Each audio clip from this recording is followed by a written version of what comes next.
pada part ini saya mau menjelaskan yang namanya multimeter analog. Oke. Multimeter analog ini memiliki beberapa fitur. Yang bagian sini dia mencari nilai tegangan dari suatu tegangan DC. Di bawahnya nilai arus dari tegangan DC, inputan DC.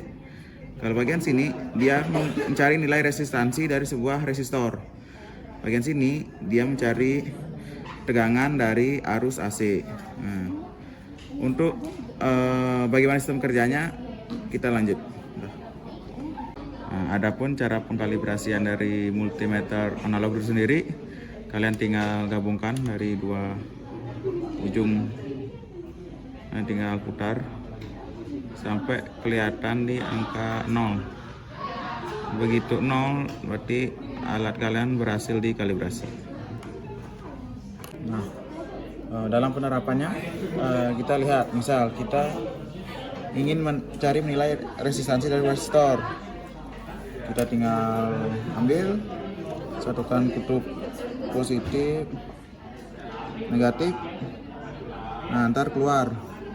Di sana tertulis dia di sekitar, karena kecil kita putar aja, dikali 10. Nah, kelihatan berarti itu 50, around 50 dikali dengan pengali di sini ada 100, berarti dia 5000 ohm. Nah, kedua kita mencari nilai tegangan kita dari arus DC ya. Kita putar di 10. Kita putar positif, negatif jalan. Arus itu tegangan yang mengalir di kelihatan ya. Kita lanjut ke bagian multimeter digital. Nah, di multimeter digital ini penggunaannya sangat gampang ya. Kalian tinggal putar sesuai keinginan yang kalian mau. Misal kalian mau cari tegangan dari suatu arus DC, berarti kalian tinggal putar. Nah, di sini membuktikan bahwa kalian akan mencari arus DC, sedangkan arus AC kalian tinggal pencet satu tombol ini, berubah. Kalian mencari nilai dari tegangan dari suatu arus AC. Nah, saat diputar di bawah, kalian akan mencari nilai dari resistansi, dioda, fitur buzzer, dan juga nilai kapasitansi dari sebuah kapasitor. Kalau di bawah kalian menghitung frekuensi dan duty cycle. Di bawahnya lagi kalian mencari nilai arus dari sebuah arus, entah itu DC maupun AC. Oke, ini untuk cara pengkalibrasian dari multimeter digital sendiri. Itu kalian tinggal menyalakan, tinggal gabungkan, tunggu sampai 0. Nah, alat kalian berhasil dikalibrasi dan siap digunakan. Namanya function generator. Function generator sendiri itu adalah alat yang dimana mengatur keluaran output DC, entah itu tegangan maupun arus itu sendiri.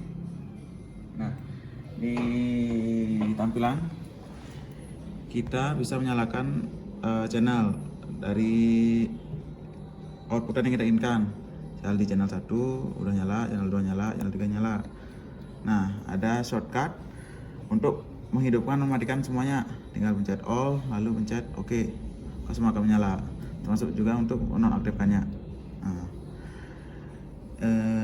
tombol 1 ini untuk memilih channel yang mana mau diatur, entah channel 1, channel 2 maupun channel 3. Channel 1 misal kita atur di 2 volt, maka berubah menjadi 2 volt. Misal aturnya di 2 ampere, maka berubah di 2 ampere. 2 ampere. Ya. Oke. Kita matikan saja. Kita mencet tombol display. Tombol display itu adalah mengatur tampilan, entah dari kecerahannya, display brightness dengan caranya diputar saja.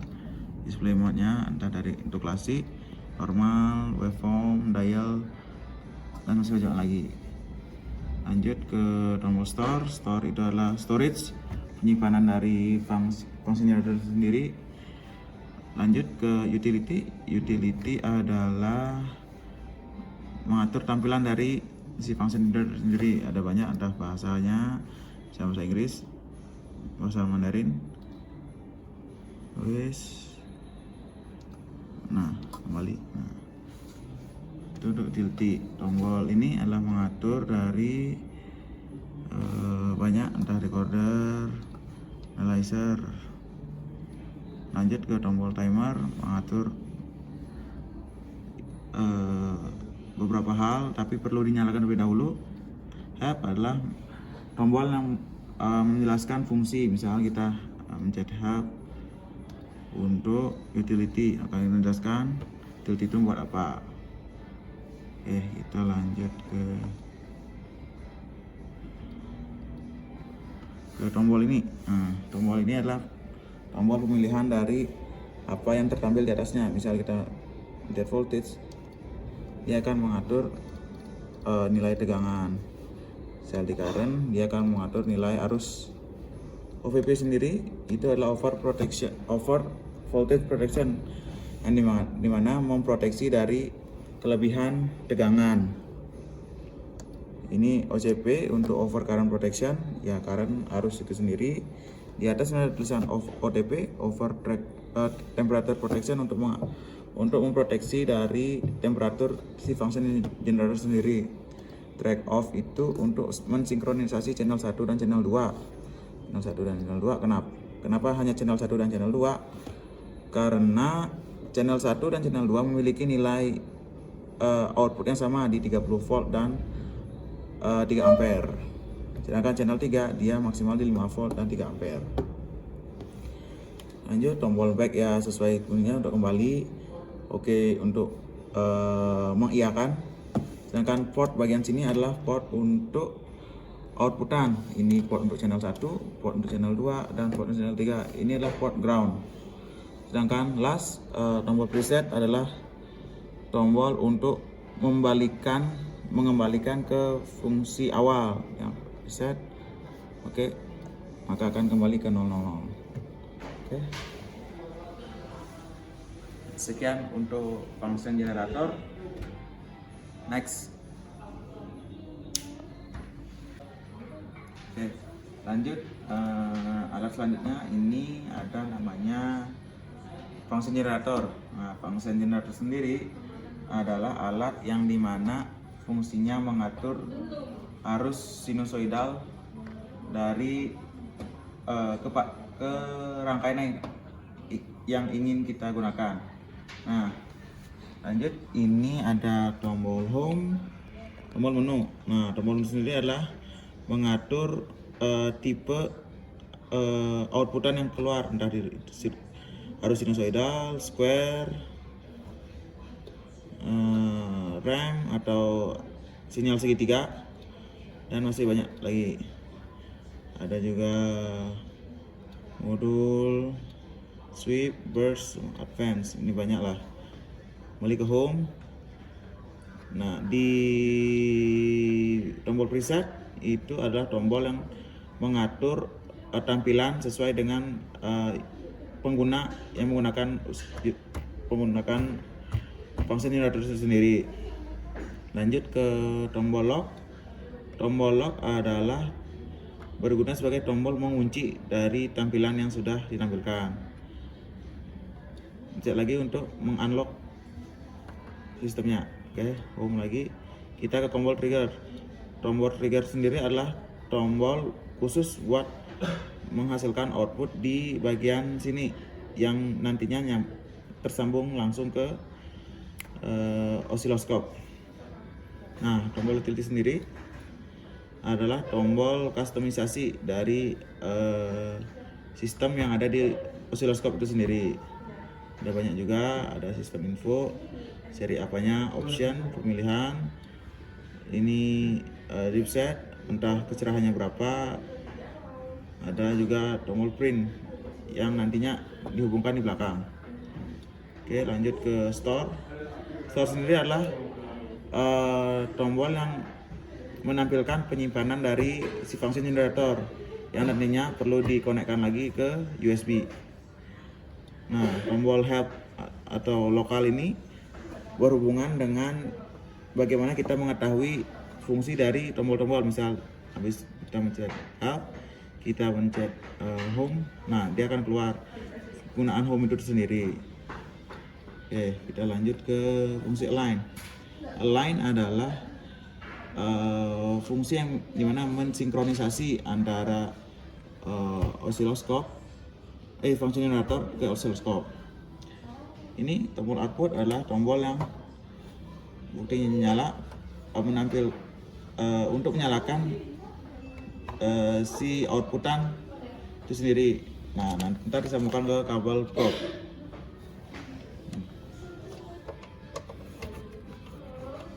Nah, cek lagi untuk mati. Ini juga fungsinya sama. Ini counter.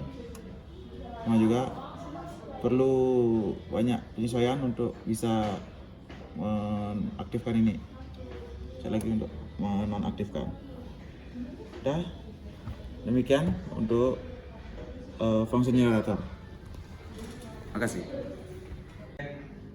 Jadi lanjut di alat yang terakhir, yaitu oscilloscope.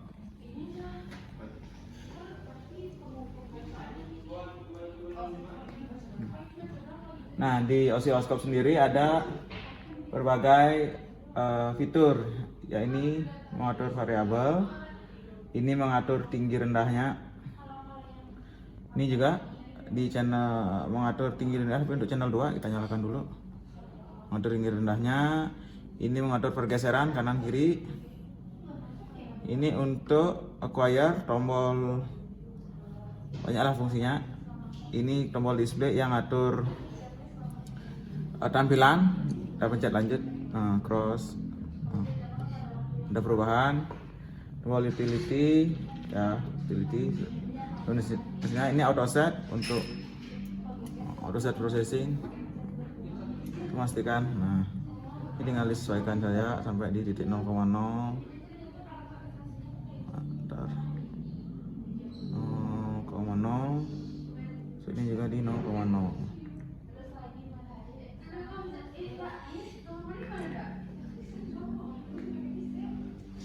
Nah, ini tombol untuk men-stop, nge-freeze. Saat ini hard copy untuk nanti di print, tapi perlu dicolok USB di belakang. Save recall process juga. Measure untuk mengukur, ada VPP, V-average, frekuensi, duty cycle, dan rise time. Untuk ini juga ini udah untuk mengatur besarnya, besar inputan. Ini juga termasuk juga. Ini tombol menu, ini juga. Ini force untuk memaksa biar running juga. Ini untuk outputan channel 1, ini inputan channel 2 USB. Ini untuk kalibrasi alatnya.